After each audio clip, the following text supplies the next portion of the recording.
तो सबसे पहला आज का टॉपिक वही स्पेशल थ्योरी ऑफ रिलेटिविटी ही चल रहा है। उसमें सबसे आज का टॉपिक है रिलेटिविस्टिक मास। रिलेटिविस्टिक मास यानी कि हमने देखा कि लेंथ में कॉन्ट्रैक्शन होता है, टाइम में डायलेशन होता है। अब हम देखेंगे मास में क्या होगा कि मोशन की वजह से मास पे क्या इफेक्ट आएगा। तो मान लेते हैं एक फ्रेम है एस और एक फ्रेम है एस डैश। ठीक है, S dash frame x direction में v स्पीड से मूव कर रहा है। ठीक है, अब हम क्या कर रहे हैं, हम मान लेते हैं कि कोई बॉडी है जिसका मास है एम नॉट। एम नॉट इसका रेस्ट मास है। रेस्ट मास का मतलब क्या हुआ? रेस्ट मास का मतलब हुआ कि जो ऑब्जर्वर, देखो जो ऑब्जर्वर के रिस्पेक्ट में बॉडी रेस्ट पे होगी उसी को हम उसका रेस्ट मास कहते हैं। ठीक है ना? तो अगर कोई एस डैश में कोई ऑब्जर्वर है, मान लेते हैं यहाँ पे कोई ऑब्जर्वर है जो कि एस डैश में खुद है। ठीक है ना? तो उसके लिए, क्योंकि ये पूरा फ्रेम मूव कर रहा है, तो तो इसके लिए ये जो बॉडी होगी ये तो इसके लिए रेस्ट पे होगी ना। ठीक है, तो अगर ये इसके लिए रेस्ट पे है तो इस स्टैश के लिए ये मास क्या हो जाएगा? रेस्ट मास हो जाएगा। ठीक है, अब हम मान लेते हैं कि ये जो बॉडी है ये वाई डायरेक्शन में मूव करती है, और जो जब ये ऊपर जाती है तो ये मान लेते हैं सिर्फ डेल्टा वाई डिस्प्लेसमेंट करती है। ठीक है, तो ये वाई डायरेक्शन में मूव करती है और इसका डिस्प्लेसमेंट कितना हुआ? डेल्टा वाई हुआ। अच्छा, यही डिस्प्लेसमेंट, ये डेल्टा वाई डैश हुआ क्योंकि एस डैश के रिस्पेक्ट में। यही डिस्प्लेसमेंट जब एस ऑब्जर्व करेगा तो वो कितना ऑब्जर्व करेगा? तो एस जो है इसी डेल्टा। डिस्प्लेसमेंट को डेल्टा वाई ऑब्जर्व करेगा, करेगा ना। ठीक है, हम्म। लेकिन हमने देखा है पीछे, देखो हम जानबूझ के जो मोशन ले रहे हैं वो वाई डायरेक्शन में ले रहे हैं, क्योंकि हम वाई डायरेक्शन में मोशन ले रहे हैं। ठीक है, और और यहाँ मतलब बॉडी का मोशन वाई डायरेक्शन में ले रहे हैं, और ये जो फ्रेम है वो एक्स डायरेक्शन में जा रहा है। तो क्योंकि फ्रेम एक्स डायरेक्शन में जा रहा है तो वाई डायरेक्शन में कोई चेंज नहीं होगा, तो वाई और वाई डैश बराबर रहेंगे। इसीलिए डेल्टा वाई और डेल्टा वाई डैश भी क्या रहेगा? बराबर रहेगा। ठीक है, अब देखो, अब जब ये मतलब ऊपर जाती है बॉडी इस डायरेक्शन में, डिस्प्लेसमेंट ट्रेवल करती है डेल्टा वाई डैश का, और टाइम जो लेती है वो मान लेते हैं डेल्टा टाउ है, डेल्टा टी है, डेल्टा टी डैश। जो टाइम लेती है वो डेल्टा टी है। लेकिन देखो जो हमारा ऑब्जर्वर है वो इसी फ्रेम में है ना डैश। ठीक है, तो हम्म। इसके लिए ये जो डेल्टा टी डैश होगा ये प्रॉपर टाइम टाउ नहीं होगा। हम्म। ठीक है, पीछे मैंने बताया था प्रॉपर टाइम वो टाइम होता है जिसके लिए जिसके लिए क्लॉक रेस्ट पे हो। तो जब ये इसके हाथ में जो क्लॉक है, ये जो वॉच है जिससे ये देख रहा है कि ये बॉडी कितना टाइम ले रही है ऊपर जाने में। ठीक है, तो वो टाइम वो यहाँ पे रेस्ट पे खड़े होकर देख रहा है ना, क्योंकि ये पूरा फ्रेम मूव कर रहा है और उसकी क्लॉक भी मूव कर रही है। तो इसके लिए जो टाइम टेकन होगा, जो यहाँ से यहाँ बॉडी गई होगी, वो टाइम क्या होगा? प्रॉपर टाइम होगा। ठीक है, जबकि इसके लिए सेम टाइम कुछ होगा डेल्टा टी। अब देखो, अब अगर हम एस डैश के लिए देखें तो एस डैश के लिए मोमेंटम अलोंग वाई डायरेक्शन क्या होगा? पी वाई डैश कितना होना चाहिए? तो पी वाई डैश होना चाहिए एम नॉट, क्योंकि मोमेंटम होता है मास इंटू वेलोसिटी। तो देखो, मोमेंटम का फॉर्मूला क्या होता है? P equal to mass into velocity होता है, और मास इंटू वेलोसिटी को हम D R by D T लिखते हैं। ठीक है, और आर क्या है? Change in position. तो यहाँ पे change in position Y direction में हो रहा है। अच्छा, D R by D T की जगह हम ये भी तो लिख सकते हैं, M del R by del T भी लिख सकते हैं। तो यहाँ पे हम पी वाई डैश का फॉर्मूला लिख रहे हैं, M nought del Y dash by del T dash. ठीक है, जो कि हो जाएगा एम नॉट ऐसे ही या नीचे, एम नॉट ऐसे ही, और डेल वाई डैश तो डेल वाई के ही बराबर है, और डेल टी डैश जो है वो हमारा प्रॉपर टाइम है टाउ। क्लियर है? तो ये हमारा पी वाई डैश हो गया। अच्छा देखो, हमने मोशन वाई डायरेक्शन में ही इसलिए भी लिया था क्योंकि अगर ये किसी और डायरेक्शन में हो रहा होता तो फिर क्लॉक, मतलब यहाँ पे हम कैसे कहते हैं कि ये क्लॉक के रिस्पेक्ट में रेस्ट पे है, क्योंकि फिर क्लॉक के रिस्पेक्ट में बॉडी किसी और डायरेक्शन में जा रही होती, तो हम यहाँ पे प्रॉपर टाइम वाली कंडीशन लगा पाते। ठीक है, ठीक है, और साथ ही साथ है कि वाई डायरेक्शन में ले रहे हैं तो हमारा वेलोसिटी का इफेक्ट भी नहीं आएगा। मेन तो यही बात है कि वाई डायरेक्शन में मोशन लेने से इस वेलोसिटी का इस पे कोई इफेक्ट नहीं आएगा, तो मोमेंटम हम इजीली कैलकुलेट कर लेंगे। ठीक है, अच्छा देखो, फॉर एस जो फ्रेम रेस्ट में है उसके लिए मोमेंटम ये कितना होगा? मोमेंटम अलोंग वाई डायरेक्शन, तो वो होगा P Y equal to M nought delta Y by delta T, होगा ना। अच्छा, डेल्टा टी को अगर हम प्रॉपर टाइम टी टाउ से रिलेट करें तो ये होना चाहिए एम नॉट डेल्टा वाई ऐसे ही। और प्रॉपर टाइम को फॉर्मूला क्या होता है, तो पीछे निकाले थे ना कि delta T equal to tau proper time upon under root one minus B square by C square, जिससे हमने बताया था कि टाइम डायलेट होता है। ठीक है, तो इसको यहाँ अगर रख दे तो डेल्टा टी की जगह आ जाएगा टाउ, और ये ऊपर आ जाएगा under root one minus B square by C square आ जाएगा। तो पी वाई ये हो गया, इसे इक्वेशन सेकंड कह देते हैं और इसे फर्स्ट कह देते हैं। अब देखो, न्यूटन बोल रहे हैं, आइंस्टीन का फर्स्ट पोस्टुलेट क्या है। आइंस्टीन का फर्स्ट पोस्टुलेट यही है कि all laws of physics must hold in every frame, मतलब जितने भी लॉज ऑफ फिजिक्स है वो हर फ्रेम में एज इट इज होल्ड करने चाहिए। ठीक है, तो क्योंकि ये इनर्शियल फ्रेम है, ये कांस्टेंट स्पीड से आगे जा रहा है, तो ये इनर्शियल फ्रेम है। अगर ये इनर्शियल फ्रेम है और ये फ्रेम तो रेस्ट पे ही है। ठीक है, तो दोनों ही फ्रेम के दोनों में ही किसी भी फ्रेम में कोई फोर्स, एक्सटर्नल फोर्स नहीं लग रहा है। ठीक है, और अगर एक्सटर्नल फोर्स ना लग रहा हो तो मोमेंटम क्या रहता है, कंजर्व रहता है। ठीक है, मोमेंटम क्या रहता है, कंजर्व रहता है। तो आइंस्टीन के अकॉर्डिंग मोमेंटम इस फ्रेम का और इस फ्रेम का मोमेंटम क्या रहना चाहिए, कंजर्व रहना चाहिए, यानी कि पी वाई और पी वाई डैश क्या होना चाहिए, बराबर होना चाहिए बाई कंजर्वेशन ऑफ मोमेंटम।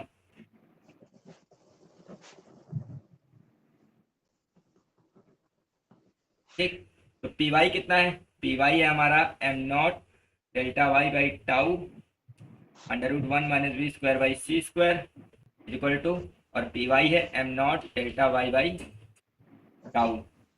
ठीक है, तो ये, अच्छा एक जल्दी में एक गड़बड़ी हो गई। एस के लिए जब हम मोमेंटम लिखेंगे तो मास एम नॉट नहीं लिखेंगे, क्योंकि एस के लिए तो ये मास मोशन में है ना, इस डायरेक्शन में। ठीक है, क्योंकि ये इस फ्रेम में है, तो ये जो एस के लिए मास होगा वो कुछ और मास होगा, तो ये एम क्या है, ये एम हमारा यहाँ पे लिख अब देते हैं। फाइंड भी तो वही कर रहे हैं हम लोग। हाँ, फाइंड भी तो वही कर रहे हैं कि हाँ यही फाइंड रिलेटिविस्टिक भी तो मास करना क्या है। तो है। ये जो एम है ये हमारा रिलेटिविस्टिक मास है ना, रिलेटिविस्टिक मास है। तो ये एम, फिर देखो कहाँ एम है, यहाँ पर एम है और यहाँ पर एम नॉट है। ठीक है, तो यहाँ से डेल्टा वाई ये सब कट जाएगा, डेल्टा वाई टी, तो यहाँ से फॉर्मूला बन जाएगा M equal to M not upon under root one minus B square by. ठीक है ना, ये हमारा रिलेटिविस्टिक मास का फॉर्मूला बन गया। ठीक है, यानी कि थ्योरी ऑफ रिलेटिविटी ये कहती है कि जब कोई बॉडी, जब किसी बॉडी, मतलब जब कोई बॉडी मूव कर रही हो, ठीक है, और उसको तुम ऑब्जर्व कर रहे हो, तो मूविंग मासेस का, मूविंग ऑब्जेक्ट का मास जो होता है वो इंक्रीज करने लगता है। ठीक है ना, क्योंकि ये फैक्टर वन से कम होगा, तो इसलिए एम जो आएगा वो एम नॉट से ज़्यादा आएगा। यहाँ पे एम जो आएगा वो एम नॉट से ज़्यादा आएगा। ठीक है, तो फिर से सोच देख लेते हैं। मतलब स्पेशल थ्योरी ऑफ रिलेटिविटी में जो टाइम है वो डायलेट करता है, मास जो है वो इंक्रीज करता है, और लेंथ में कॉन्ट्रैक्शन आता है। ठीक है, ये तीन चीज़ों में, मतलब तीन फंडामेंटल क्वांटिटीज में ध्यान रखना है कि मास में इंक्रीमेंट होता है, टाइम में भी इंक्रीमेंट ही होता है क्योंकि टाइम डायलेट होता है। ठीक है ना, तो टाइम डायलेट होता है, मास इंक्रीज करता है, और लेंथ में कॉन्ट्रैक्शन आता है। ठीक है, बोलो। अब अगर हम, यहाँ कोई मिटा रहे हैं, अगर हम इस डायरेक्शन में मान लेते हैं, एक हम ग्राफ बनाना चाहें, इस डायरेक्शन में हम ले लेते हैं मास जो कि रिलेटिविस्टिक मास है, और इस डायरेक्शन में ले लेते हैं वेलोसिटी v।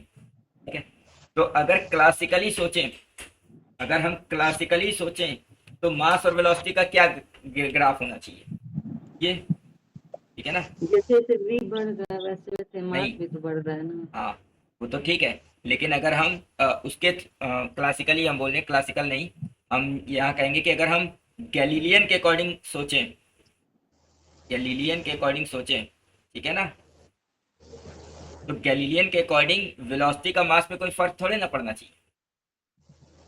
भाई हम जब न्यूटन थ्योरी लगाते हैं तो कहीं हम ऐसा मानते हैं कि मूविंग बॉडी का मास चेंज हो रहा है,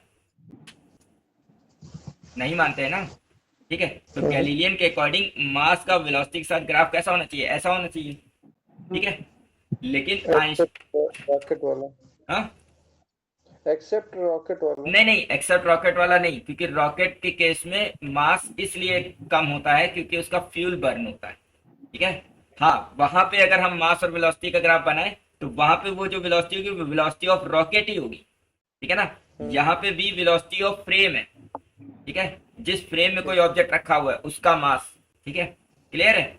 जैसे अगर रॉकेट के केस में ही मान लो, अगर कोई रॉकेट मूव कर रहा है और रॉकेट में तुम बैठे हुए हो, तो रॉकेट का मास कम हो रहा है और उसकी वेलोसिटी बढ़ रही है, तो वहां पे तो मास और वेलोसिटी का रिलेशन कुछ और होगा, लेकिन तुम्हारा जो खुद का मास है, ठीक है, वो थोड़े ना चेंज होगा with increase in velocity of the rocket, समझ रहे हो। तो वो क्यों नहीं चेंज हो रहा है, क्योंकि मतलब तुम्हारे लिए रॉकेट एज अ फ्रेम काम कर रहा है, तो यहाँ पे v जो है ना वो वेलोसिटी ऑफ फ्रेम है, यहाँ पे लिख देते हैं v क्या है, वेलोसिटी ऑफ फ्रेम है, वेलोसिटी ऑफ फ्रेम, वेलोसिटी ना कहें स्पीड कहें, क्योंकि कोई वेक्टर तो लगाया नहीं, तो स्पीड ऑफ फ्रेम है, ठीक है। तो ये क्लियर हो रहा है कि यहाँ पे रॉकेट के लिए भी यही काम करेगा, बस हाँ रॉकेट में अगर रॉकेट की वेलोसिटी और उसका जो मास बर्न हो रहा है उससे सोचोगे तो फिर वो नो डाउट ये नहीं आएगा, ठीक है, जो तुम कह रहे हो वो सही कह रहे हो, ठीक है, ठीक, ओके। अब अमन, हाँ अच्छा अभी रिलेटिविस्टिक वाला नहीं बता, हाँ, ठीक है। अब रिलेटिविस्टिक वाला बताने जा रहे हैं। अब रिलेटिविस्टिक के अकॉर्डिंग क्या होना चाहिए, देखो रिलेटिविस्टिक के अकॉर्डिंग जैसे जैसे वेलोसिटी बढ़नी चाहिए वैसे वैसे मास क्या होना चाहिए, इंक्रीज होना चाहिए, ठीक है। लेकिन हम जानते हैं कि स्पेशल थ्योरी ऑफ रिलेटिविटी के अकॉर्डिंग, मतलब एक यूनिवर्स में एक स्पीड लिमिट है और वो है सी, है ना। जैसे रोडों पे नहीं स्पीड लिमिट होती है कि 30 से ज्यादा नहीं जा सकते हो, चालान कटेगा, वैसे इसमें क्या है, स्पीड लिमिट है, सी से स्पीड से ज्यादा तुम जा ही नहीं सकते हो, चालान की बात ही खत्म, ठीक है। तो तुम्हारे लिए हाँ, तो तुम्हारे लिए मतलब एक स्पीड लिमिट है पूरे यूनिवर्स में, क्या कि सी से तेज तो जा ही नहीं सकता ऑब्जेक्ट, ठीक है। और जैसे जैसे बॉडी आगे बढ़ेगी, मतलब जैसे जैसे उसकी स्पीड बढ़ेगी उसका रेस्ट मास के रिस्पेक्ट में तो उसका जो रिलेटिविस्टिक मास है वो इंक्रीज करेगा, तो उसका रिलेटिविस्टिक मास यहाँ से इंक्रीज करेगा, लेकिन इस सी मतलब अगर v c बराबर हो जाए, देखो अगर v और c बराबर हो जाए, अगर ऐसा हो जाए, ठीक है, तो मास क्या हो जाएगा, इन्फेनाइट हो जाएगा, हो जाएगा, ठीक है। तो ये मास क्या हो जाएगा, इन्फेनाइट हो जाएगा, तो इसीलिए ये हो जाएगा कुछ ऐसा, ठीक है। तो इन्फिनाइट होने का मतलब जब b और c बराबर होंगे, जब b c के बराबर होंगे तभी इन्फिनिटी को अचीव करेगा, तो इसलिए यहाँ पे ये जो बिहेवियर है ये एसिम्प्टोटिक होगा, ठीक है ना, इसको टच नहीं करेंगे, एसिम्प्टोट इन्फिनाइट पे जाके कहीं टच करेगा, क्लियर है। तो रिलेटिविस्टिक मास का ग्राफ ऐसा बनना चाहिए, गैलीलियन के अकॉर्डिंग मास का वेलोसिटी से ग्राफ ऐसा बनना चाहिए, ठीक है, ब्लैक कलर से गैलीलियन का है और रेड कलर से S T R, S T R कह दो, स्पेशल थ्योरी ऑफ रिलेटिविटी कह दो, या आइंस्टीन के अकॉर्डिंग कह दो, ठीक है ना, ग्राफ ऐसा बनना चाहिए, क्लियर है। ठीक है, तो ये ग्राफ ध्यान रखेंगे, हो सकता है ऐसा कोई क्वेश्चन ग्राफ से ही बन जाए, सीधे ग्राफ ही पूछ ले। अच्छा एक चीज और है, देखो यहाँ पे इसीलिए किसी भी, देखो अगर हम किसी भी पार्टिकल का मास इन्फिनाइट कर दें, सोचो, ठीक है, इन्फिनाइट मास का मतलब क्या हुआ, अगर उसमें बहुत कम स्पीड भी है तो इन्फिनाइट मास की वजह से उसके अंदर काइनेटिक एनर्जी इन्फिनाइट नहीं हो जाएगी, ठीक है। तो यानी कि किसी भी बॉडी को किसी भी बॉडी को जिसका मास जीरो नहीं है उसको सी तक ले जाने के लिए, मतलब स्पीड ऑफ लाइट के करीब ले जाने के लिए जो हमें एनर्जी रिक्वायर्ड होगी वो क्या होगी, इन्फिनाइट होगी, ठीक है, जो कि पॉसिबल ही नहीं है। इसीलिए कोई भी ऑब्जेक्ट जिसका मास जीरो ना हो, रेस्ट मास जीरो ना हो, उसकी स्पीड कभी सी के बराबर नहीं हो सकती, इसलिए सारे ऑब्जेक्ट की स्पीड हमेशा सी से क्या रहेगी, कम रहेगी, एक्सेप्ट उन पार्टिकल्स को जिनका खुद का रेस्ट मास ही जीरो है, वो सी की स्पीड से चलते हैं, ठीक है, जैसे चलते हैं या चल सकते हैं, जैसे फोटोन, ठीक है, फोटोन क्या करता है वैक्यूम में, फोटोन क्या लाइट ही है, तो लाइट फोटोन वैक्यूम में स्पीड ऑफ लाइट से ट्रेवल करता है, हाँ किसी और मीडियम में उसकी स्पीड कम हो जाती है, जैसे हम जानते हैं कि वैक्यूम से ग्लास में जाएगी तो स्पीड 2 × 10⁸ मीटर पर सेकंड हो जाएगी, ग्लास का रिफ्रैक्टिव इंडेक्स 3/2 होता है, उस हिसाब से कम हो जाएगी, ठीक है। और दूसरा है न्यूट्रिनो, दो नाम याद रखने हैं, ठीक है, एक है फोटोन और एक है न्यूट्रिनो, न्यूट्रिनो का भी रेस्ट मास जीरो होता है, और न्यूट्रिनो के लिए भी हम बी और सी बराबर, मतलब न्यूट्रिनो की भी अगर स्पीड है तो हम उसको सी मानेंगे in speed of light in vacuum, clear है, ओके। ये हो गया, अगला टॉपिक देखते हैं। तो रिलेटिविस्टिक मास पढ़ लिया, तो इसी टाइम हम मोमेंटम भी पढ़ लेते हैं, है ना, रिलेटिविस्टिक मोमेंटम, मोमेंटम तो जब भी हम किसी भी क्वेश्चन में मोमेंटम निकालेंगे, अगर हम स्पेशल थ्योरी ऑफ रिलेटिविटी को लगाएं, तो momentum formula P equal to होता तो m इंटू वी है, लेकिन m की जगह m nought upon under root 1 minus V square by C square और v, ये आएगा। क्लियर है कि नहीं? तो जो रिलेटिविटी के अकॉर्डिंग मोमेंटम क्या रहेगा, ये रहेगा। मतलब momentum formula m into V रहेगा, लेकिन जब भी यूज करेंगे तो इस चीज का याद रखेंगे कि m यहाँ पे रिलेटिविस्टिक मास है, ठीक है? तो इसको रेस्ट मास से रिलेट जरूर करेंगे, ठीक है? Rest mass m nought upon under root 1 minus V square by C square था, तो ये रिलेटिविस्टिक मोमेंटम है।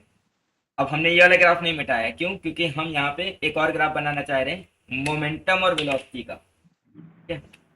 तो अगर हम इस डायरेक्शन में मोमेंटम ले लें p और इस डायरेक्शन में वेलोसिटी ले लें, ठीक है? तो अगर हम गैलीलियन के अकॉर्डिंग सोचें या न्यूटन के अकॉर्डिंग सोचें, तो जब वेलोसिटी जीरो होगी तो मोमेंटम क्या होगा? जीरो होगा। ये तो कंफर्म है, ये तो इस केस में भी होगा। अगर वेलोसिटी जीरो है तो मोमेंटम जीरो ही हो जाएगा, चाहे गैलीलियन के अकॉर्डिंग सोचो चाहे आइंस्टीन के अकॉर्डिंग सोचो। लेकिन गैलीलियन के अकॉर्डिंग मोमेंटम क्या होता है? m नॉट इंटू वी रहता है, ठीक है ना? अब गैलीलियन के अकॉर्डिंग मास तो चेंज होता ही नहीं है विथ चेंज इन वेलोसिटी। यहाँ पे अभी हमने क्या दिखाया कि मास तो चेंज होता ही नहीं है। तो अगर मास चेंज नहीं होता है, ठीक है, और अगर वेलोसिटी, तो धीरे धीरे हम ये नहीं कह सकते कि p और v डायरेक्टली प्रोपोर्शनल हो गए। भाई मास तो चेंज हो नहीं रहा है गैलीलियन के अकॉर्डिंग, फिर से समझ लो, गैलीलियन के अकॉर्डिंग मास चेंज नहीं हो रहा है। तो अगर मास चेंज नहीं हो रहा है, ठीक है, तो p और v क्या हो जाएंगे? डायरेक्टली प्रोपोर्शनल हो जाएंगे। तो गैलीलियन के अकॉर्डिंग ग्राफ कुछ ऐसा बनना चाहिए, सीधा स्ट्रेट लाइन, क्योंकि p और प्रोपोर्शनल टू v, ये equation y equal to mx plus c जैसा है, जहाँ पे c जीरो है, क्योंकि वेलोसिटी जीरो होने पे मोमेंटम जीरो होना चाहिए, ठीक है? तो मोमेंटम को हम एक स्टार्टिंग पॉइंट, जैसे यहाँ पे हम नॉट माना है, वैसा तो दे नहीं सकते हैं। तो ये ग्राफ होना चाहिए किसके according? According to GT transformation या गैलीलियन ट्रांसफॉर्मेशन के अकॉर्डिंग मोमेंटम का ग्राफ ऐसा होना चाहिए, ठीक है? लेकिन आइंस्टीन या लॉरेंट ट्रांसफॉर्मेशन कह दो, या आइंस्टीन के अकॉर्डिंग कैसा होना चाहिए? तो आइंस्टीन के अकॉर्डिंग एक स्पीड है, स्पीड ऑफ लाइट, जो कि लिमिट है यहाँ पे, ठीक है? और ये हमारा एक स्पीड लिमिट हो गई, ठीक है? अब जो मोमेंटम होना चाहिए, नो डाउट, अगर वेलोसिटी जीरो है तो मोमेंटम जीरो होगा, चाहे रिलेटिविस्टिक हो चाहे नॉन रिलेटिविस्टिक, तो मोमेंटम जीरो से ही स्टार्ट होगा। लेकिन यहाँ पे मोमेंटम क्या होगा? जब इंक्रीज करेगा तो लीनियरली नहीं इंक्रीज करेगा, और जब v और c बराबर होंगे तभी मोमेंटम इनफिनाइट होगा, यानी कुछ ऐसा इंक्रीमेंट होना चाहिए, ठीक है? तो ये मोमेंटम का इंक्रीमेंट हो गया p का, है ना? ये किसके अकॉर्डिंग हो गया? अकॉर्डिंग टू, या ये हो गया, यहाँ लिख देते हैं, अकॉर्डिंग टू LT या फिर आइंस्टीन के अकॉर्डिंग या LT के अकॉर्डिंग मोमेंटम का चेंज ऐसा आना चाहिए। क्लियर हो गई बात ना? बोलो। अब आगे बढ़ते हैं, ठीक है? अच्छा, जीटी ट्रांसफॉर्मेशन को हम न्यूटन्स लॉ के अकॉर्डिंग भी कह सकते हैं या न्यूटन के अकॉर्डिंग भी कह सकते हैं, कोई दिक्कत नहीं। ओके, अगला टॉपिक है फोर्स। देखो, वैसे तो हमारा जो फॉर्मूला है, मतलब जो हमारा STR है, वो कांस्टेंट वेलोसिटी के लिए काम करता है, ठीक है? क्योंकि जो है हमने क्या मान के रखा है, पूरा कॉन्सेप्ट यही है हमारा कि जो है वेलोसिटी चेंज नहीं हो रही है, ठीक है? फिर भी अगर हम स्मॉल, मतलब हम ये मान के चलें कि वेलोसिटी में चेंज आ रहा है, तो फोर्स क्या होना चाहिए? फोर्स जनरेट, देखो वेलोसिटी में चेंज आएगा तो फोर्स, क्योंकि वेलोसिटी में चेंज आना मतलब एक्सलेशन, और जहाँ एक्सलेशन होगा वहाँ फोर्स भी होगा। तो अगर फोर्स कैलकुलेट करना चाहें तो वो फोर्स कैसा होना चाहिए रिलेटिविटी में, ठीक है? तो देखो, हम जानते हैं फोर्स का फॉर्मूला क्या होता है, डी ऑफ टी होता है, ठीक है? तो हम इसको लिख सकते हैं force equal to D of, अब पी मोमेंटम है, मोमेंटम को हम लिख सकते हैं मास इंटू वेलोसिटी। तो मास क्या होगा? m nought upon under root 1 minus P square by C square होगा ना, और इंटू, और p वेक्टर क्या है? तो p मतलब ये तो मास हो गया, और वेलोसिटी के लिए v वेक्टर लगा देते हैं, ठीक है? हम वेक्टर फॉर्म में ही इसको सॉल्व करेंगे। अब देखो, जो कांस्टेंट है उसको बाहर ले लो, तो मास जो रेस्ट मास है वो कांस्टेंट है, ठीक। अब बाकी ऊपर नीचे हम डिवाइड रूल लगा रहे हैं, तो देखो हम क्या कर रहे हैं, पहले नीचे वाले को रोका, अंडर रूट 1 - v²/c² dv/dt, बीच में माइनस, फिर b वेक्टर को रोका, dt of under root 1 - v²/c² whole divided में, इसका स्क्वायर कर देंगे तो ये 1 - v²/c² हो जाएगा, केवल रूट हट जाएगा, ठीक है। ओके, तो f इक्वल टू हो जाएगा m0 अपॉन 1 - v²/c² बाहर, और यहाँ पे हो जाएगा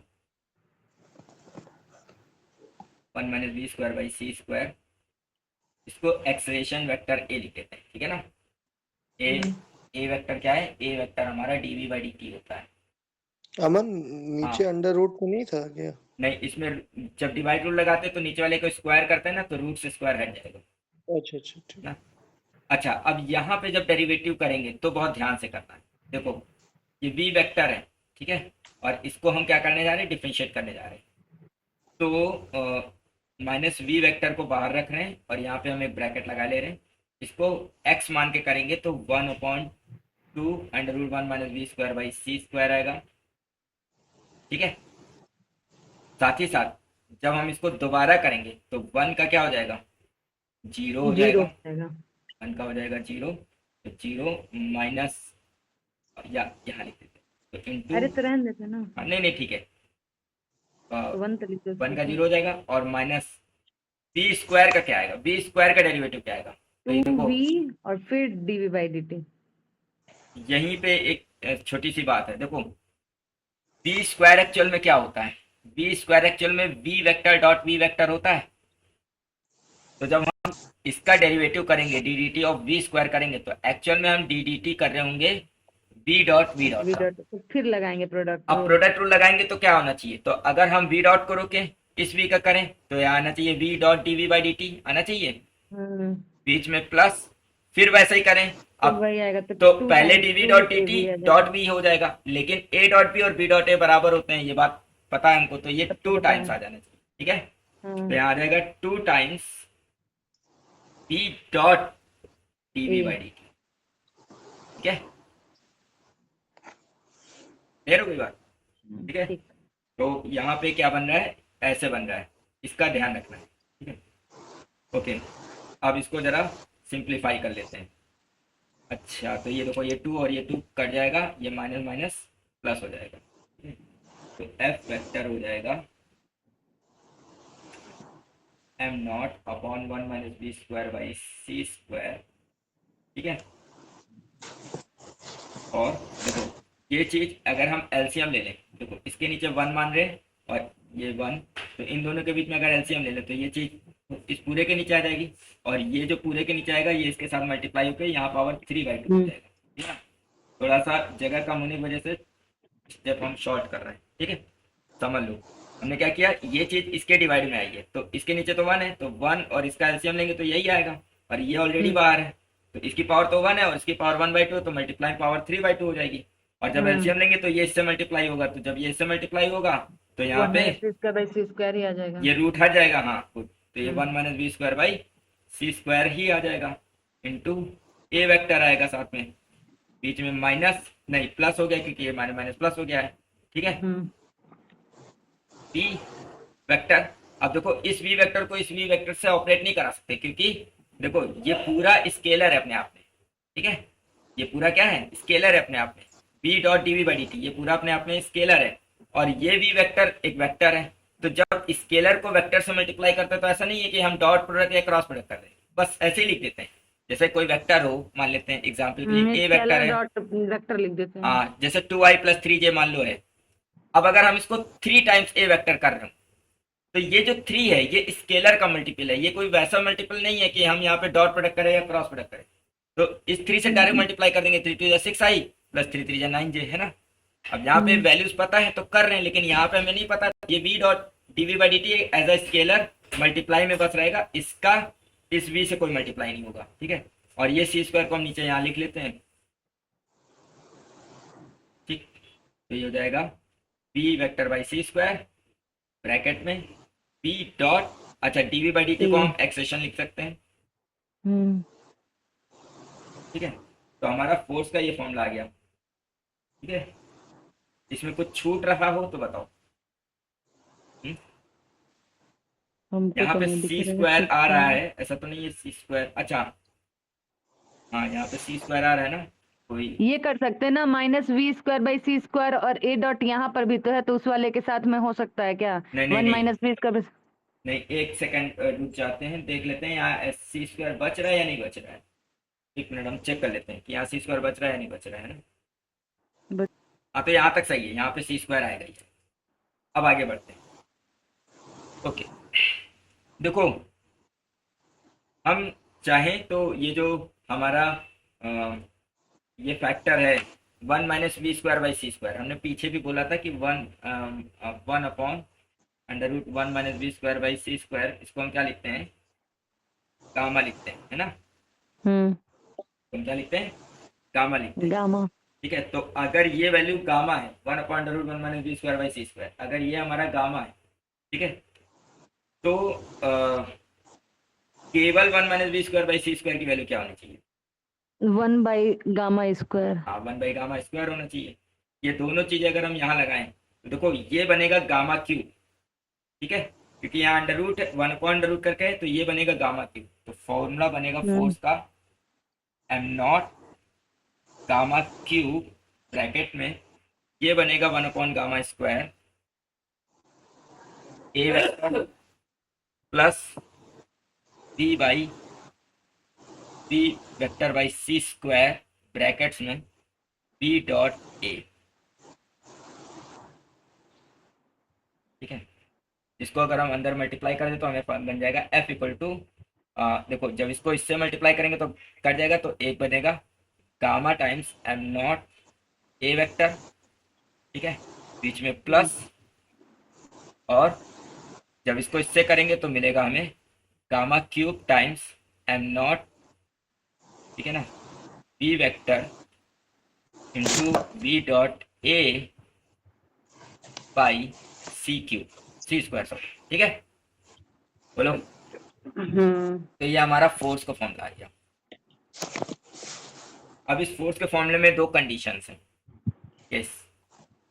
पहला केस है कि अगर ऐसा हुआ कि वेलोसिटी और एक्सेलरेशन एक दूसरे के पैरेलल हुए, ठीक है, अगर ऐसा हुआ कि वेलोसिटी और एक्सेलरेशन एक दूसरे को क्या हुए, पैरेलल हुए, पैरेलल।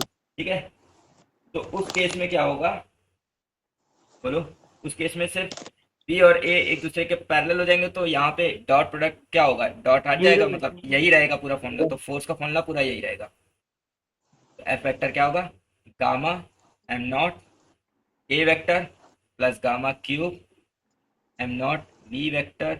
उस केस में देखो v डॉट ए को हम क्या लिख देंगे, v डॉट ए को हम लिख सकते हैं बी ए कॉस 0, ठीक है। तो यहाँ पे ये पूरा यही आ जाएगा, या बी वेक्टर और ये बी ए आ जाएगा बाई c² आ जाएगा, ठीक है। और सेकंड केस है केस 2, अगर वेलोसिटी परपेंडिकुलर टू एक्सेशन हुआ, अगर बी और ए एक दूसरे परपेंडिकुलर हुए, तो फोर्स का फॉर्मूला क्या आएगा। तो देखो फोर्स का फॉर्मूला जो आएगा वो आएगा, क्योंकि डॉट प्रोडक्ट 0 हो जाएगा, क्योंकि cos 90 वाली क्या होती है, 0 होती है। तो जब दो वेक्टर एक दूसरे परपेंडिकुलर होते हैं उनका डॉट प्रोडक्ट 0 हो जाता है, तो ये पार्ट 0 हो जाएगा और बचेगा हमारे पास सिर्फ ये गामा m0, ठीक है। तो यहाँ देखो फोर्स अलग अलग केस में अलग अलग आ रहा है, ठीक है। अगर बी और ए पैरेलल है तो फोर्स कुछ और आ रहा है, और अगर बी और ए परपेंडिकुलर है तो फोर्स कुछ और आ रहा है, ठीक है। तो ये रिलेटिविस्टिक फोर्स हो गया। आगे बढ़ते हैं, तो ये फोर्सेस आ गए। अब अगर हम एक ग्राफ बनाएं, यहाँ पे मान लेते हैं हम इधर बी ले रहे हैं और इधर टी ले रहे हैं। बीटी ग्राफ क्यों बना रहे हैं, क्योंकि क्योंकि फोर्स लग रहा है तो एक्सेशन होगा, और एक्सेशन के लिए वीटी ग्राफ हम बना रहे हैं, ठीक है। अच्छा, हम यहाँ वीटी ग्राफ बना रहे हैं और हो सकता है कि कुछ और वैसे तो ज़्यादा चेंज नहीं करेगा, कि जैसे हम लोग क्या किए थे मैकेनिक्स में, वीटी ग्राफ पढ़ लिए थे, अब उसका वीटी ग्राफ की जगह पोजीशन टाइम ग्राफ पूछ लिया या एक्सेशन टाइम ग्राफ पूछ लिया तो तो चेंज उतना, कर लेते थे। हाँ वो चेंज कर लेते, लेकिन यहाँ शायद इतना चेंज ना पूछे, क्योंकि फॉर्मूला जो बनना है ना वो इतना इजी नहीं बनना है कि हम हाँ आसानी से उसको चेंज कर लें, ठीक है। ओके, तो वीटी ग्राफ बना रहे हैं। अच्छा देखो, अगर हम यहाँ पे कुछ चीजें लेके चल रहे हैं, फॉर कांस्टेंट फोर्स, अगर हमारा फोर्स कांस्टेंट है, अगर कांस्टेंट फोर्स है ना, तो न्यूटन के अकॉर्डिंग, न्यूटन के अकॉर्डिंग कहो या तुम गैलीलियन फ्रेम में रहो, जीटी में रहो, तो उस अगर फ्रेम में हो तुम, तो F equal to M A होता था। तो अगर F कांस्टेंट है तो सीधे सीधे, अच्छा एम नॉट ए होगा क्योंकि रेस्ट मास मास भी चेंज नहीं हो रहा होगा, तो अगर F कांस्टेंट है तो मास भी कांस्टेंट, यानी एक्सेशन सीधे सीधे कांस्टेंट है, ये कह देंगे। अगर एक्सेशन कांस्टेंट है तो वेलोसिटी और टाइम ग्राफ कैसा होना चाहिए भाई, velocity directly proportional to time होना चाहिए, तभी तो एक्सेशन कांस्टेंट हो सकता है। हाँ तो वीटी ग्राफ कुछ ऐसा जाना चाहिए, स्ट्रेट लाइन चला जाएगा। ठीक हाँ है ना। ये किसके लिए है, लीनियर हो गया, ये हमारा जीटी के लिए हो जाएगा। जीटी के लिए है, लेकिन ये तब है जब हमारा फोर्स कांस्टेंट हो, कांस्टेंट फोर्स के लिए बना रहे हैं यहाँ पे डायग्राम, ठीक है। अच्छा अब देखो, अब इनके अकॉर्डिंग क्या होगा, पहले तो हम यहाँ पे एक स्पीड लिमिट डाल देते हैं, जहां भी वेलोसिटी है वहीं पे स्पीड लिमिट सी होगी, है ना। सी हो गया। हाँ तो हम पहले स्पीड लिमिट डाल देते हैं, अब ये हमारी स्पीड लिमिट हो गई। अब फॉर एल टी के लिए देखो, देखो वैसे तो ये फॉर्मूला कुछ और है, ये फॉर्मूला कुछ और है, लेकिन हम ओवरऑल ये कह सकते हैं कि फोर्स जो है ना, मतलब प्रोपोर्शनल है गामा एम नॉट और ए के, ठीक है। देखो, चाहे हम ये लें और चाहे हम ये लें, इसमें क्या है, ये और ये ऐड हो रहा है, लेकिन अगर तुम सिर्फ प्रोपोर्शनैलिटी सोचो, और हम खासतौर से कांस्टेंट फोर्स की बात कर रहे हैं, अगर हम कांस्टेंट फोर्स की बात करेंगे, ठीक है, तो हम ये कह सकते हैं कि फोर्स कुछ ऐसा है, ठीक है। अगर तुम ये गामा की जगह गामा क्यूब ले लो तब भी कांस्टेंट के टर्म में तुम दोनों तरफ क्यूब रूट ले लोगे तो भी वैल्यू वही आएगी, ठीक है। तो इससे घूम फिर के ये बनेगा कि क्योंकि फोर्स कांस्टेंट है, मास कांस्टेंट है, एम नॉट रेस्ट मास तो कांस्टेंट ही रहेगा, तो यहाँ से आएगा कि ए जो है ना वो इनवर्सली प्रोपोर्शनल है गामा के, ठीक, या तो ये आएगा, और अगर इसको डोमिनेटिंग फैक्टर मान रहे हो तो ये आना चाहिए, एक्सेशन जो है इनवर्सली प्रोपोर्शनल होना चाहिए गामा क्यूब के। यानी जैसे, अब देखो गामा क्या होता है, देखो जैसे जैसे वेलोसिटी बढ़ती है गामा की वैल्यू क्या होती है, कम होती है कि बढ़ती है, गामा की वैल्यू कम होती है ना। जैसे जैसे वेलोसिटी बढ़ती है गामा की वैल्यू क्या होती है, कम होती है। अब अगर गामा कम होता है और गामा और ए इनवर्सली प्रोपोर्शनल है, तो ए एक्सेशन का क्या होना चाहिए, चाहे इससे सोचो चाहे इससे सोचो, दोनों केस में एक्सेशन क्या होना चाहिए, बढ़ना चाहिए या घटना चाहिए, बढ़ना चाहिए। एक्सेशन क्या होना चाहिए, बढ़ना चाहिए, बढ़ना ठीक, चाहिए। बढ़ना चाहिए। लेकिन ये एक्सेशन बढ़ेगा तो, एक मिनट, जैसे जैसे वी बढ़ेगी गामा क्या होगा, कम होगा, ठीक है। तो एक्सेशन हाँ बढ़ेगा, लेकिन एक्सेशन बढ़ेगा, लेकिन क्या ये एक्सेशन मतलब बिल्कुल मतलब यहाँ पे ये भी चीज है ना कि बी और सी के बराबर नहीं जा सकता है। तो यहाँ पे एक्सेशन बढ़ेगा, लेकिन यही होगा कि कुछ ऐसे ग्राफ बनेगा ना, ये हम कहते हैं, ठीक है। यहाँ पे एक्सेशन बढ़ नहीं रहा है, मेरे हिसाब से घट रहा है, क्योंकि ये ग्राफ जो रिप्रेजेंट कर रहा है ये डिक्रीजिंग एक्सेशन को रिप्रेजेंट कर रहा है। सोचो, ये ग्राफ किसको रिप्रेजेंट कर रहा है, डिक्रीजिंग एक्सेशन। कैसे कैसे, अच्छा, हम समझ गए क्या गलती, ये तो इंक्रीजिंग का ही है। नहीं एक्सपोनेंशियली इंक्रीजिंग दिख रहा है नहीं, मुझे नहीं, तो नहीं, ये नहीं, थोड़ा सा, नहीं, और नहीं, एक टाइम नहीं, के बाद कांस्टेंट हो जा रहा है। नहीं, हम गलत सोच रहे हैं ना। एक्चुअल में गामा क्या होता है, गामा हमारा होता है 1/√1 - v² / c² होता है ना। तो जब v बढ़ेगी तो ये नीचे का फैक्टर क्या होगा, कम होगा, कम होगा। तो गामा एज बढ़ेगा, v बढ़ेगा तो गामा बढ़ेगा। हम गामा घटता, असल में हम गामा सीधे ये सोच रहे थे सिर्फ √1 - v² / c², तो उस हिसाब से हम कह रहे थे कि v बढ़ेगा तो गामा कम होगा, है ना। गामा क्या होगा, बढ़ेगा, क्योंकि ये 1 अपॉन में है, समझो। फिर से समझ लो, v बढ़ेगा तो जब ये जैसे जैसे ये v बढ़ेगा ये पार्ट कम होगा, ये कम होगा तो 1 अपॉन में जब कम होगा तो ओवरऑल तो बढ़ेगा ना, तो गामा इंक्रीज होगा, तो गामा इंक्रीज होगा तो एक्सेशन क्या होगा, डिक्रीज होगा। अब सही है, एक्सेशन क्या होगा, डिक्रीज होगा, ठीक है। अच्छा और अमन, हाँ, अगर स्पीड बढ़ रही तो इसका मतलब है एक्सेलरेशन बढ़ रहा है ना, कम हो रहा है। नहीं यही तो इसमें फैक्टर है, यही तो फैक्टर है। एलटी के अकॉर्डिंग स्पीड बढ़ने पे एक्सेशन कम होने लगेगा। अब देखो, अगर स्पीड बढ़ने पे एक्सेशन बढ़ता जाएगा तो बॉडी और ज्यादा अच्छे से नहीं बढ़ पाएगी आगे, क्योंकि उसकी एक्सेशन का क्या काम है, वेलोसिटी को इंक्रीज करना। रिटार्डेशन का काम है वेलोसिटी को डिक्रीज करना। तो अगर एक्सेलेरेशन बढ़ेगा तो वेलोसिटी क्या होगी, बढ़ेगी। लेकिन अभी हमने पीछे क्या देखा कि अगर वेलोसिटी बढ़ेगी तो मास मतलब मास अगर v बढ़ेगा, देखो एक्सेशन बढ़ेगा तो v बढ़ेगा, v बढ़ेगा तो v और c अप्रोच नहीं करने लगेंगे। तो एक्चुअल में एक्सेशन अगर बढ़ेगा तो बॉडी को c की तरफ जाने में आसानी होगी, ये हम कहना चाह रहे हैं। यहाँ पे ये क्या करेगा, यहाँ पे ऑटोमेटिक बॉडी को रिटार्डेट करने लगेगा, धीरे धीरे स्लो डाउन करने लगेगा, ताकि v c के बराबर ना होने पाए। बात समझ रहे हो, हाँ b और c बराबर नहीं होगा, ये एसिम्प्टोटिकली टच करेगा यहाँ पे, ठीक है। तो यही सब फैक्टर्स हमको देखने हैं। अब ये ग्राफ देख लिया, अब इससे क्या है, इससे सेशन रीजन में हमको आसानी मिल जाएगी कि जीटी और एलटी में एक्सेशन में क्या फैक्टर्स हैं, ठीक है ना। अगर फोर्स कांस्टेंट है तो एक्सेशन कांस्टेंट है जीटी के अकॉर्डिंग, लेकिन एलटी के अकॉर्डिंग एक्सेशन कांस्टेंट नहीं है, और एक्चुअल में एक्सेशन डिक्रीज कर रहा है। अब हमें कैसे पता चला ये एक्सेशन डिक्रीज कर रहा है, क्योंकि हम जानते हैं कि वीटी ग्राफ का जो स्लोप होता है वो एक्सेशन बताता है, और जैसे जैसे ये ग्राफ टी टाइम एक्सिस के पैरेलल हो रहा है, इसका स्लोप क्या हो रहा है, जीरो हो रहा है। तो इसका स्लोप जीरो हो रहा है, नहीं इसका एक्सेशन क्या हो रहा है, जीरो हो रहा है। क्लियर है, बोलो। हाँ ओके, तो इसको लिख लो फिर आगे बढ़ते हैं। तो रिलेटिविस्टिक एनर्जी, यहाँ पे हम काइनेटिक एनर्जी निकाले जा रहे हैं। देखो, काइनेटिक एनर्जी का फॉर्मूला होता है integral of F T S zero से एस। ये कैसे होता है, देखो, जैसे देखो, मान लेते हैं एक एक थॉट एक्सपेरिमेंट सोचो कि मान लेते हैं एक बॉडी है, उस बॉडी का इनिशियल वेलोसिटी जीरो है, ठीक है ना।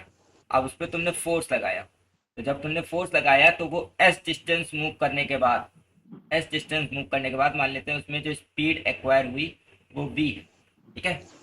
तो जो, तो क्या किया तुमने, जब फोर्स लगाया तो डिस्प्लेसमेंट हुआ, तो फोर्स इनटू डिस्प्लेसमेंट से वर्क हुआ होगा, और उसी वर्क की वजह से इसमें एनर्जी आई होगी। तो काइनेटिक एनर्जी वर्क के बराबर होना चाहिए, और वर्क का फॉर्मूला क्या होना चाहिए।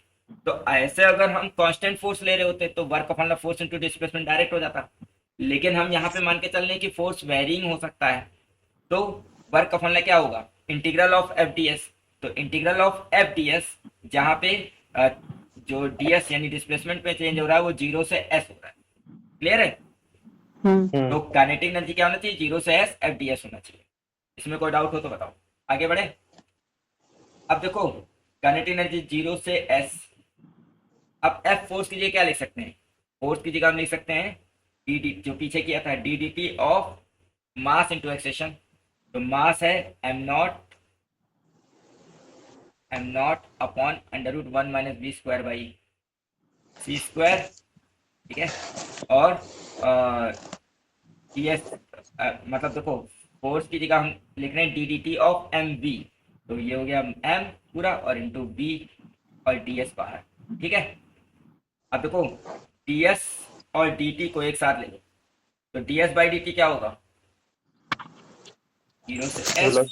हाँ, तो D S by D T velocity हो जाएगा, इसको पहले लिखे ले रहे, ठीक है, into D of M naught B upon the root one minus B square by C square. अब इसको हम इंटीग्रेट कर रहे हैं बाई पार्ट्स यूज करते हुए, integrating by using by parts को यूज करके हम इसको इंटीग्रेट, तो के इक्वल टू हो जाएगा, बाई पार्ट्स का इंटीग्रल क्या करता है कि एक को रोकते हैं दूसरे का इंटीग्रल करते हैं, तो इसको रोका वी को, ठीक है, और इसका इंटीग्रल किया तो वी को रोका, और जीरो से S T of M naught B by under root one minus B square by C square, इसका इंटीग्रल किया। देखो ये लिमिट यहाँ नहीं लगा है, ठीक है, बोलो। एक को रोका, दूसरे का हम्म इंटीग्रल किया, बीच में माइनस लगाया, जिसको रोका था उसका डेरिवेटिव किया, ठीक है ना। जिसको रोका था, बी को रोका था, तो इसका डेरिवेटिव यानी डीवी हो गया, और जिसका इंटीग्रेट किया था उसका अगेन इंटीग्रल, तो अगेन इंटीग्रल ऑफ ये T of M naught B by under root one minus B square by C square, ठीक है। ये हमारा पूरा क्या हो गया, बाई पार्ट्स लग गया। और इस पूरे में लिमिट है 0 से s। कोई डाउट हो किसी को तो बताए,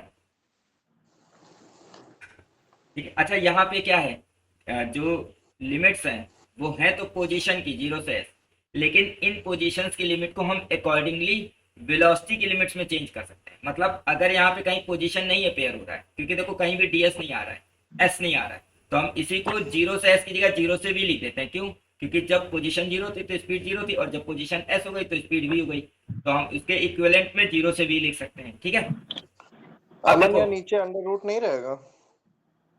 हाँ इसमें रहेगा, ठीक है, ठीक है, ओके। अब देखो, ये पहले भी पढ़ा है कि अगर इंटीग्रल और डी एक साथ आ जाए तो ये समझो, ऐसे सोचो, इंटीग्रल ऑफ डी एक्स क्या होता है, यहाँ बता दो, इंटीग्रल ऑफ डी एक्स क्या एक्स होता है, प्लस केवल एक्स एक्स होता है। प्लस एक मिनट, तो हमने क्या पीछे पढ़ा कि इंटीग्रल ऑफ केवल डी एक्स हो तो एक्स हो जाता है। अब इसको हम और जनरलाइज कर सकते हैं कि integral of D of F x हो, कोई भी फंक्शन हो उसके बाहर डी लगा हुआ, तो इंटीग्रल हट जाता है, सीधे ये दोनों हट जाते हैं, केवल एफ एक्स हो जाता है। तो उस हिसाब से डी और इंटीग्रल हट जाएगा, केवल ये बचेगा, तो के इक्वल टू बचेगा ये पार्ट। अच्छा इसमें देखो, ये भी हम यहाँ लिख देते हैं, तो जब ये पार्ट केवल बचेगा और ये भी बाहर है, तो v और v मल्टीप्लाई होकर v स्क्वायर हो जाएगा, तो हो जाएगा M naught v square by under root one minus V square by C square, minus dv का इंटीग्रल v हो जाएगा, जैसे यहाँ पे किया है, dv का इंटीग्रल v हो जाएगा, और यहाँ से भी हट जाएगा तो ये भी सॉल्व होके हो जाएगा, M naught v square by under root one minus V square by C square, और इसमें हमारी लिमिट लगेगी 0 से b, ठीक है। बोलो, कोई डाउट? नहीं। ओके, अच्छा आगे बढ़ते हैं, तो क्या होना चाहिए। अच्छा एक छोटी सी गड़बड़ी हो गई, छोटी सी गड़बड़ी हो गई, ठीक है? अमन, ये तो जीरो हो जाएगा ना? हाँ वही तो, ये 0 हो जा रहा है, एक छोटी सी गड़बड़ी है, अभी हम बता रहे क्या गड़बड़ी है। गड़बड़ी ये है कि हम्म देखो, देखो गड़बड़ी ये है कि असल में क्या करते हैं, जब हम बाई पार्ट्स लगाते हैं तो हम क्या करते हैं, जिसको रोका था उसका डेरिवेटिव किया, ठीक है, हम्म और जिसका इंटीग्रेट किया था उसका दोबारा इंटीग्रेट किया, तो इन दोनों का जो रिजल्ट आएगा उसको उसका दोबारा इंटीग्रेट इंटीग्रेट कर करेंगे ना। हमने ये इंटीग्रल डायरेक्ट लगा दिया, ये इंटीग्रल से ये डी काट दिया, ये गलती कर दी, ठीक है। हम इस पूरे फंक्शन का इंटीग्रल करेंगे, ठीक है। तो यहाँ पे ठीक। इसीलिए ब्रैकेट्स बहुत जरूरी है भाई, गलती से ब्रैकेट ना छूटे, समझाते समझाते दूसरों को हम ही छोड़ दें। तो इंटीग्रल से डी कर जाएगा, तो यहाँ तो वही हो जाएगा जो पीछे बताया था, M naught V square by under root one minus V square by C square, minus, लेकिन यहाँ पे क्या होगा, ये होगा इंटीग्रल ऑफ ये डी, और ये इंटीग्रल तो कट जाएगा, तो ये इंटीग्रल चला जाएगा, ये वाला पार्ट चला जाएगा, आएगा एम नॉट, तो कांस्टेंट बाहर लिख सकते हैं, पी, और ये D V by under root one minus V square by square, ठीक है ना। अब सही क्लियर है, और इसमें लिमिट होगी 0 से भी, ये पार्ट तो इंटीग्रेटिव हो चुका है। अब इसको आगे करते हैं, तो ये जाएगा k इज इक्वल टू, इसको मिटा देते हैं, तो हमने बता ही दिया, समझा दिया अपना काम। तो k इक्वल टू होना चाहिए M naught V square upon under root one minus V square by C square minus M naught. अब देखो इसमें हम कैसे डिफ्रेंशिएट करेंगे, तो हम नीचे वाले को t ले ले रहे हैं, ठीक है। तो लेट कर लेते हैं, यहाँ पर लिख देते हैं, लेट कर लेते हैं कि one minus V square by C square, ये जो रूट में है केवल, इसको t ले लेते हैं। तो जब इसको डिफ्रेंशिएट करेंगे तो देखो क्या होगा, 1 का 0 हो जाएगा, माइनस बी स्क्वायर का 2b dv by C square equal to dt हो जाएगा। तो जब यहाँ पे कंडीशन, यहाँ पे ये सब कुछ रखेंगे तो ये कुछ ऐसा बनेगा, M naught integral B dv की जगह आ जाएगा सी स्क्वायर बाई 2 dt। ठीक है, और ये माइनस भी इधर आएगा तो यहाँ प्लस हो जाएगा इंटीग्रल ऑफ, और यहाँ पे इस पूरे की जगह टी हो गया तो ये अंडर रूट टी हो जाएगा। क्लियर है? अब क्योंकि हमने यहाँ पे सब्स्टिट्यूशन किया है तो लिमिट्स को भी चेंज करना पड़ेगा अकॉर्डिंग टू द सब्स्टिट्यूशन। ठीक है, पहले देख लेते हैं सब्स्टिट्यूशन सही हुआ है। वी डी वी की जगह आ गया सी स्क्वायर डी टी बाई 2। ठीक, और इसकी जगह रूट टी आ गया और एम नॉट है। ठीक है, अब देखो जब हम जीरो रखेंगे v की जगह तो t की वैल्यू 1 आएगी, और जब हम v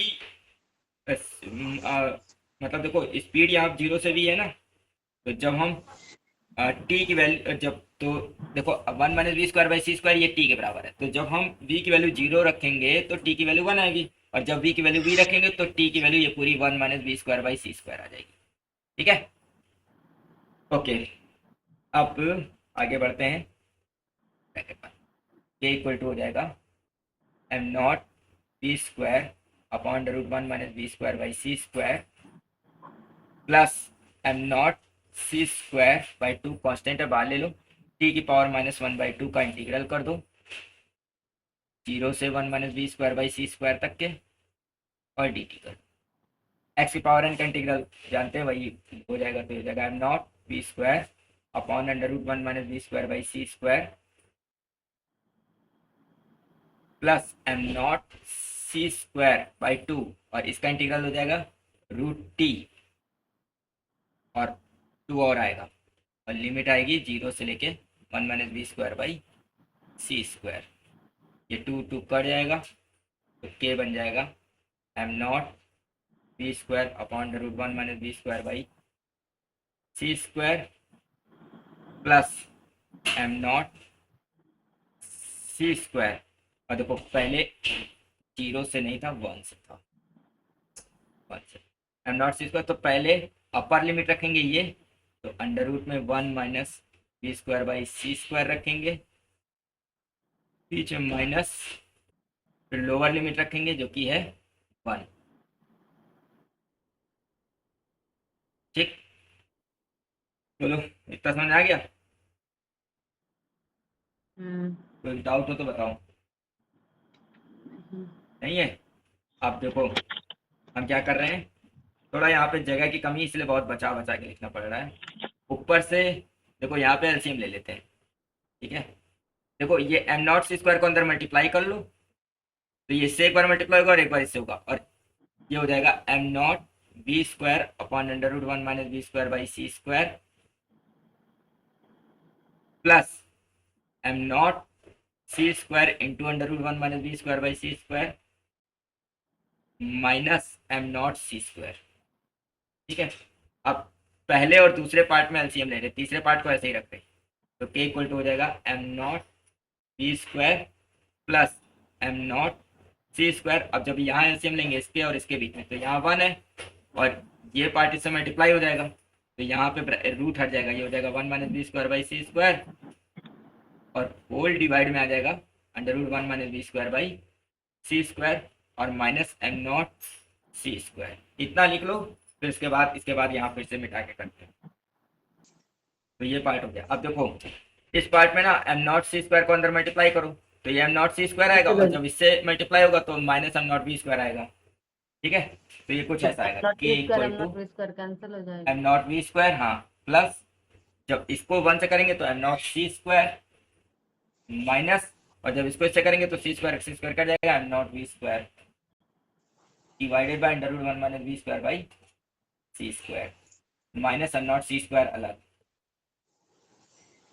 देखो ये इससे कट गया, तो जो बचा के equal to M not C square by under root 1 minus B square by C square minus M not C square, और हम चाहें तो इसको लिख सकते हैं M C square minus M not C square. बोलो, जहाँ पे एम क्या है, हमारा पूरा रिलेटिविस्टिक मास है जो पीछे बता ही चुके हैं। ठीक है, अब देखो काइनेटिक एनर्जी आई, वो ये आई यहाँ पे, जो mc स्क्वायर है वो total energy of a body, ठीक है ना। ये क्या है, total energy of A relativistic body है। तो अगर कोई रिलेटिविस्टिक मोशन कर रही है, उस बॉडी की जो टोटल एनर्जी होगी वो ये होगी। और जो एम नॉट सी स्क्वायर आया वो हमारी क्या होगी, इसको हम ई नॉट कह देते हैं, ये होगा हमारा रेस्ट एनर्जी, इसे हम रेस्ट एनर्जी कहते हैं। मतलब क्या होता है कि जब कोई बॉडी अगर रेस्ट में भी है तो उसमें टोटल एनर्जी जो होती है वो एम नॉट सी स्क्वायर होता है। यही आइंस्टीन का एम सी स्क्वायर वाला फॉर्मूला है, equal to M C square, ठीक है ना। कि अगर हम किसी मास को एनर्जी में रिप्रेजेंट करना चाहें तो उस मास के करस्पॉन्डिंग या उसके इक्विवेलेंट जो एनर्जी आएगी उसके लिए फॉर्मूला एम सी स्क्वायर है, ठीक है। अब अगर वो बॉडी मूविंग है, रिलेटिविस्टिक स्पीड से मूव कर रही है या मूविंग है, तो फॉर्मूला एम सी स्क्वायर लगना चाहिए, equal to M C square. और अगर बॉडी रेस्ट पे है तो एम नॉट सी स्क्वायर लगना चाहिए, ठीक है। तो यही आइंस्टीन का फेमस फॉर्मूला है, equal to M C square. उसी का देखा जाए तो यहाँ पे डेरिवेशन हो गया, कैसे, क्योंकि हमने काइनेटिक एनर्जी निकाली जो कि आई टोटल रिलेटिविस्टिक एनर्जी, यानी जब बॉडी मूविंग हो, माइनस रेस्ट मास एनर्जी, ठीक है। इन दोनों का डिफरेंस ही क्या होता है, हमारा काइनेटिक एनर्जी होता है। क्लियर है? ओके, ठीक है। अच्छा, इस यहाँ से एक चीज और देख लो।